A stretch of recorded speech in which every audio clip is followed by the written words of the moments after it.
भारत के प्रधानमंत्रियों की यात्राएं, नेतृत्व की कहानी। इस वीडियो में हम 1947 से अब तक के सभी भारतीय प्रधानमंत्रियों के नाम और उनकी जीवनी जानेंगे। जवाहरलाल नेहरू, लाल बहादुर शास्त्री, इंदिरा गांधी, मोरारजी देसाई, चरण Singh, Rajiv Gandhi, VP Singh, Chandrashekhar, PV Narasimha Rao, Atal Bihari Vajpayee, HD Deve Gowda, IK. Gujral, Manmohan Singh और नरेंद्र मोदी जैसी महान हस्तियों ने 1947 में देश की आजादी से लेकर आज तक अपनी योग्यता और क्षमता के अनुसार देश को आगे बढ़ाया है और देशवासियों को रास्ता दिखाया है। हां, गुलजारीलाल नंदा से लेकर मोरारजी देसाई तक, लाल बहादुर शास्त्री से लेकर चरण सिंह तक प्रत्येक प्रधानमंत्री ने हमारे राष्ट्र की कहानी पर अपनी अनूठी छाप छोड़ी है। जैसा कि हम उनके जीवन, चुनौतियों और विरासतों का पता लगाते हैं, याद रखें कि इन नेताओं ने भारत के भाग्य को आकार दिया। उन्होंने युद्धों, आर्थिक उथल-पुथल और सामाजिक परिवर्तनों का सामना किया। यह सब उन्होंने लाखों लोगों की उम्मीदों को अपने हाथों में थामे हुए किया। तो मेरे दोस्तों, तैयार हो जाओ। इस श्रृंखला में हम साहस, कूटनीति और लचीलेपन की कहानियों को उजागर करेंगे जो हमारे प्रधानमंत्रियों को परिभाषित करती हैं। संसद के भव्य हॉल से लेकर गांवों की धूल भरी गलियों तक उनका प्रभाव गूंजता है। हमारे अगले एपिसोड के लिए बने रहें, जहां हम इन उल्लेखनीय नेताओं के जीवन में गहराई से उतरेंगे। तब तक लाइक, शेयर और सब्सक्राइब करें और याद रखें, इतिहास केवल अतीत के बारे में नहीं है, यह हमारे वर्तमान और भविष्य को आकार देता है। 1947 से 2024 तक के भारतीय प्रधानमंत्रियों की सूची और उनकी बायोग्राफी।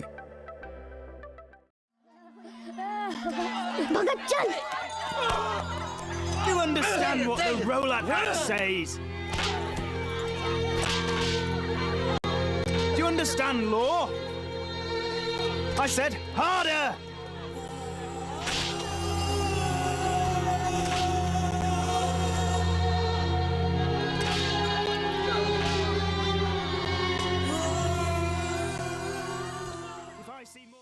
तो चलो दोस्तों, आइए एक एक करके प्रथम व्यक्ति से प्रधानमंत्रियों की बायोग्राफी से शुरुआत करते हैं। जवाहरलाल नेहरू, जिन्हें अक्सर प्यार से पंडित नेहरू कहा जाता है, भारत के इतिहास में एक महान हस्ती थे। आइए उनके जीवन और विरासत के बारे में जानें। जवाहरलाल नेहरू का जन्म 14 नवंबर 1838 को इलाहाबाद, ब्रिटिश भारत में हुआ था। उनके पिता मोतीलाल नेहरू एक प्रमुख वकील और भारतीय स्वतंत्रता आंदोलन में एक प्रमुख नेता थे। मोतीलाल नेहरू महात्मा गांधी से भी निकटता से जुड़े थे। मां स्वरूप रानी थुस्सू। जवाहरलाल 4 बच्चों में सबसे बड़े थे और उनकी बहन विजया लक्ष्मी पंडित बाद में संयुक्त राष्ट्र महासभा की पहली महिला अध्यक्ष बनी। 16 वर्ष की आयु तक नेहरू ने विभिन्न अंग्रेजी शासनाध्यक्षों और शिक्षकों से घर पर ही शिक्षा प्राप्त की। उनमें से आंशिक रूप से आयरिश और आंशिक रूप से बेल्जियम के थियोसोफिस्ट फर्डिनेंड ब्रूक्स ने उन पर एक अमिट छाप छोड़ी। नेहरू की राजनीतिक यात्रा भारत की स्वतंत्रता के संघर्ष के दौरान शुरू हुई। उन्होंने भारतीय राष्ट्रीय कांग्रेस में सक्रिय रूप से भाग लिया और इसके केंद्रीय नेताओं में से एक के रूप में उभरे। भारत की स्वतंत्रता के प्रति उनकी प्रतिबद्धता ने उन्हें 1930 और 40 के दशक के दौरान स्वतंत्रता आंदोलन में महत्वपूर्ण भूमिका निभाने के लिए प्रेरित किया। जब 1947 में भारत को स्वतंत्रता मिली तो जवाहरलाल नेहरू इसके पहले प्रधानमंत्री बने। 1964 में अपनी मृत्यु तक वे 17 वर्षों तक इस पद पर रहे। नेहरू के प्रधानमंत्री के कार्यकाल में कई महत्वपूर्ण उपलब्धियां रहीं।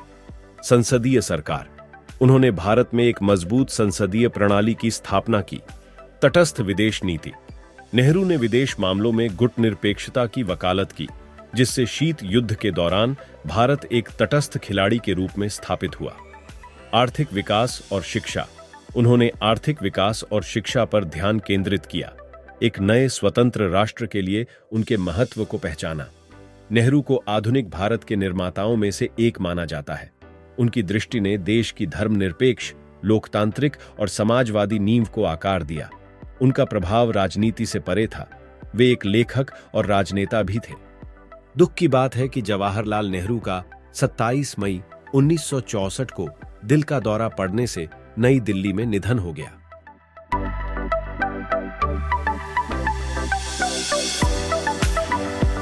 स्वतंत्रता के लिए भारत के संघर्ष और एक संप्रभु राष्ट्र के रूप में इसके शुरुआती वर्षों के इतिहास में एक नाम सबसे अलग है।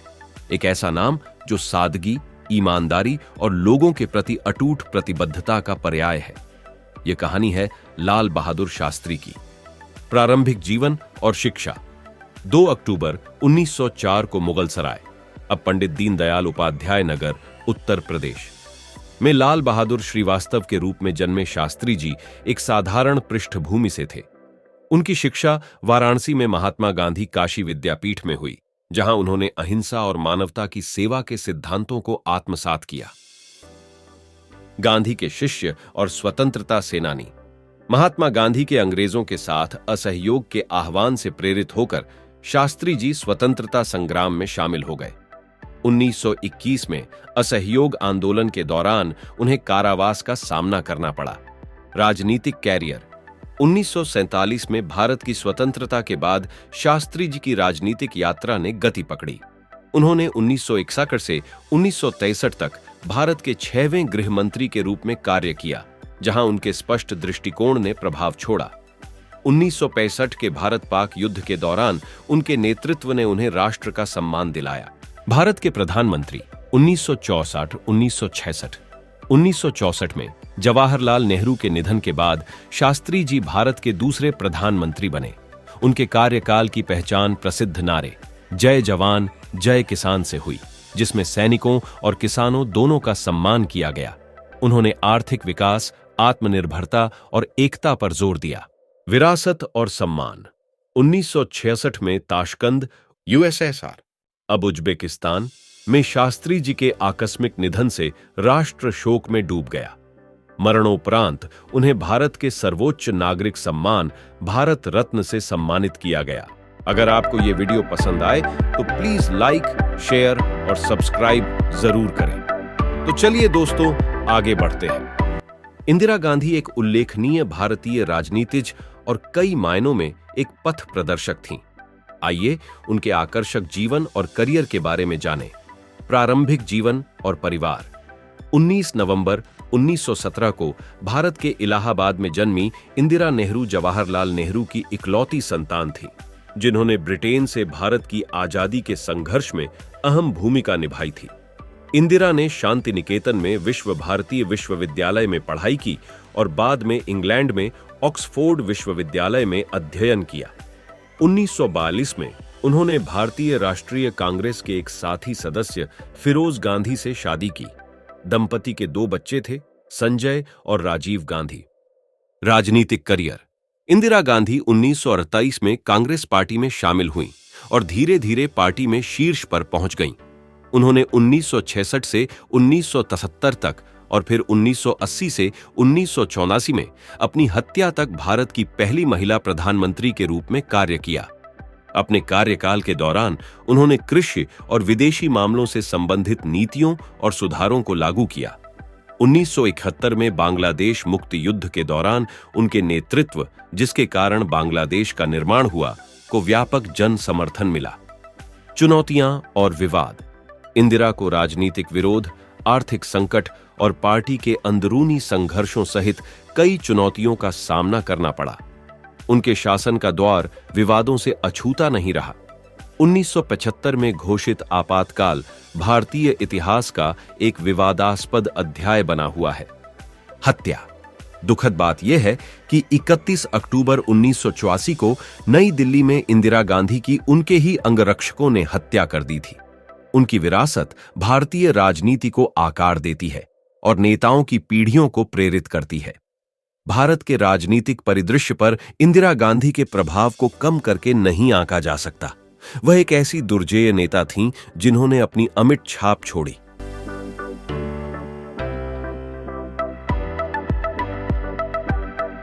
मोरारजी रणछोड़जी देसाई एक भारतीय स्वतंत्रता कार्यकर्ता और राजनीतिज्ञ थे, जिन्होंने 1977 और 1969 के बीच भारत के प्रधानमंत्री के रूप में कार्य किया।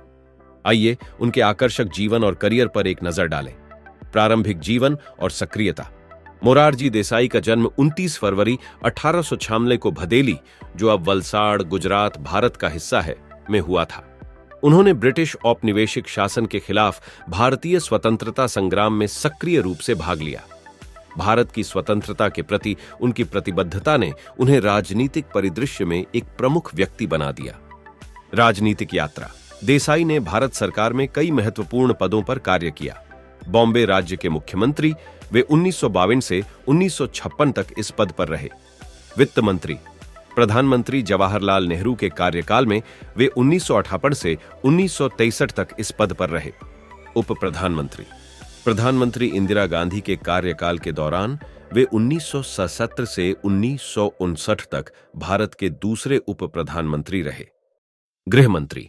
वे 1978 से 1969 तक इस पद पर रहे। प्रधानमंत्री। 1977 में विवादास्पद आपातकाल हटाए जाने के बाद विपक्षी दल जनता पार्टी के छत्रछाया में एकजुट हुए और आम चुनाव जीते।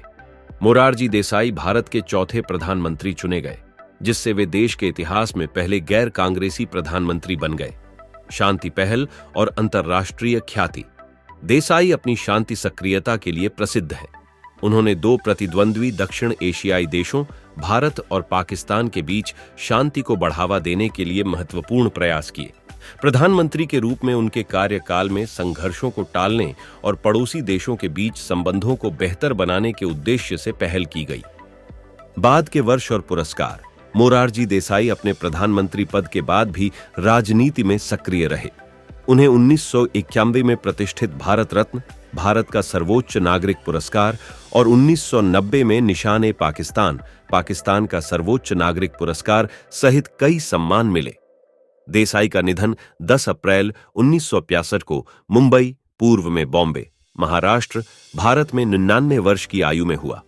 मोरारजी देसाई की विरासत उनकी राजनीतिक भूमिकाओं से परे है। वे भारत के इतिहास में एक प्रभावशाली व्यक्ति बने हुए हैं। शांति के प्रति उनकी प्रतिबद्धता और राष्ट्र के लिए उनके योगदान को सम्मान और प्रशंसा के साथ याद किया जाता है।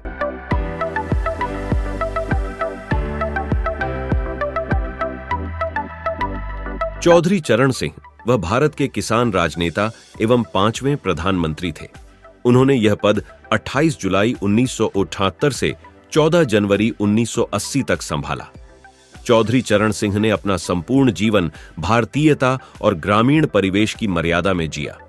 फरवरी 2024 में उन्हें भारत रत्न से सम्मानित करने की घोषणा की गई। चरण सिंह का जन्म 23 दिसंबर 1902 को बाबूगढ़ छावनी के निकट नूरपुर गांव, तहसील हापुड़, जनपद गाजियाबाद, कमिश्नरी मेरठ में काली मिट्टी के अनगढ़ और फूस के छप्पर वाली मढ़ैया में एक जाट परिवार में हुआ था। उनके पिता चौधरी मीर सिंह ने अपने नैतिक मूल्यों को विरासत में चरण सिंह को सौंपा था। चरण सिंह के जन्म के 6 वर्ष बाद चौधरी मीर सिंह सपरिवार नूरपुर से जानी खुर्द के पास भूपगढ़ी आकर बस गए थे। यहीं के परिवेश में चौधरी चरण सिंह के नन्हे हृदय में गांव गरीब किसान के शोषण के खिलाफ संघर्ष का बीजारोपण हुआ। उनकी विरासत कई जगह बंटी। आज जितनी भी जनता दल परिवार की पार्टियां हैं, उड़ीसा में बीजू जनता दल हो या बिहार में राष्ट्रीय जनता दल हो या जनता दल यूनाइटेड ले लीजिए या ओम प्रकाश चौटाला का लोकदल, अजीत सिंह का राष्ट्रीय लोकदल हो या मुलायम सिंह की समाजवादी पार्टी हो, ये सब चरण सिंह की विरासत है। चरण सिंह भारतीय राजनीतिक दल जनता पार्टी के संस्थापक और 5वें प्रधानमंत्री थे। चरण सिंह का जीवन गांवीय मूल्यों पर आधारित था और उन्होंने किसानों के हकों की रक्षा की। उन्होंने भारतीय संस्कृति और ग्रामीण परिवेश की मर्यादा में अपना जीवन बिताया। राजीव गांधी, फिरोज गांधी और इंदिरा गांधी के बड़े पुत्र और जवाहरलाल नेहरू के नाती भारत के 7वें प्रधानमंत्री थे। राजीव का विवाह सोनिया गांधी से हुआ, जो उस समय इटली की नागरिक थी। राजीव गांधी की शादी सोनिया गांधी से 1968 में हुई। राजीव व सोनिया के 2 बच्चे हैं। पुत्र राहुल गांधी का जन्म 1970, और पुत्री प्रियंका गांधी का जन्म 1972 में हुआ। राजीव का जन्म 20 अगस्त 1944 को मुंबई, महाराष्ट्र में हुआ। राजीव गांधी की राजनीति में कोई रुचि नहीं थी और वो एक एयरलाइन पायलट की नौकरी करते थे। परंतु 1980 में अपने छोटे भाई संजय गांधी की एक हवाई जहाज दुर्घटना में असामयिक मृत्यु के बाद माता श्रीमती इंदिरा गांधी जी को सहयोग देने के लिए सन 1981 में राजीव गांधी ने राजनीति में प्रवेश लिया। वो अमेठी से लोकसभा का चुनाव जीतकर सांसद बने और 31 अक्टूबर 1984 को अंगरक्षकों द्वारा प्रधानमंत्री इंदिरा गांधी की हत्या किए जाने के बाद भारत के प्रधानमंत्री बने और अगले आम चुनावों में सबसे अधिक बहुमत पाकर प्रधानमंत्री बने रहे। राजीव गांधी भारत में सूचना क्रांति के जनक माने जाते हैं। देश के कंप्यूटराइजेशन और टेलीकम्युनिकेशन क्रांति का श्रेय उन्हें जाता है। स्थानीय स्वराज्य संस्थाओं में महिलाओं को 33% रिजर्वेशन दिलवाने का काम उन्होंने किया। मतदाता की उम्र 21 वर्ष से कम करके 18 वर्ष तक के युवाओं को चुनाव में वोट देने का अधिकार राजीव गांधी ने दिलवाया। आरोप था कि राजीव गांधी परिवार के नजदीकी बताए जाने वाले इतालवी व्यापारी ओत्तावियो क्वात्रोक्की ने इस मामले में बिचौलिए की भूमिका अदा की, जिसके बदले में उसे दलाली की रकम का बड़ा हिस्सा मिला। कुल 400 बोफोर्स तोपों की खरीद का सौदा 1.3 अरब डॉलर का था। आरोप है कि स्वीडन की हथियार कंपनी बोफोर्स ने भारत के साथ सौदे के लिए 1.4 करोड़ डॉलर की रिश्वत बांटी थी। चुनावों का प्रचार करते हुए 21 मई 1991 को liberation tigers of Tamil Eelam नामक आतंकवादी संगठन के आतंकवादियों ने राजीव गांधी की एक बम विस्फोट में हत्या कर दी।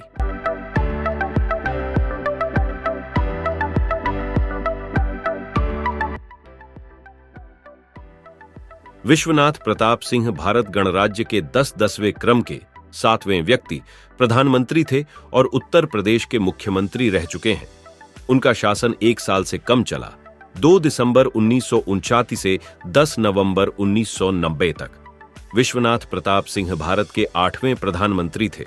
राजीव गांधी सरकार के पतन के कारण प्रधानमंत्री बने विश्वनाथ प्रताप सिंह ने आम चुनाव के माध्यम से 2 दिसंबर 1979 को यह पद प्राप्त किया था। सिंह प्रधानमंत्री के रूप में भारत की पिछड़ी जातियों में सुधार करने की कोशिश के लिए जाने जाते हैं। विश्वनाथ प्रताप सिंह का जन्म 25 जून 1931 उत्तर प्रदेश के इलाहाबाद जिले में एक राजपूत जमींदार परिवार में मांडा संपत्ति पर शासन किया हुआ था। इनका जन्म राजा डैया, जो कोराम्व में बेलन नदी के किनारे है, के घर हुआ था। बाद में इन्हें मांडा के राजा राम गोपाल सिंह ने गोद लिया। इन्हें 2 पुत्र रत्नों की प्राप्ति हुई। उन्होंने कोराम्व, इलाहाबाद, उत्तर प्रदेश में गोपाल इंटरमीडिएट कॉलेज की स्थापना की थी।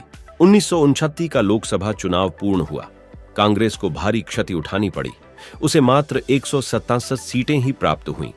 विश्वनाथ प्रताप सिंह के राष्ट्रीय मोर्चे को 146 सीटें मिली।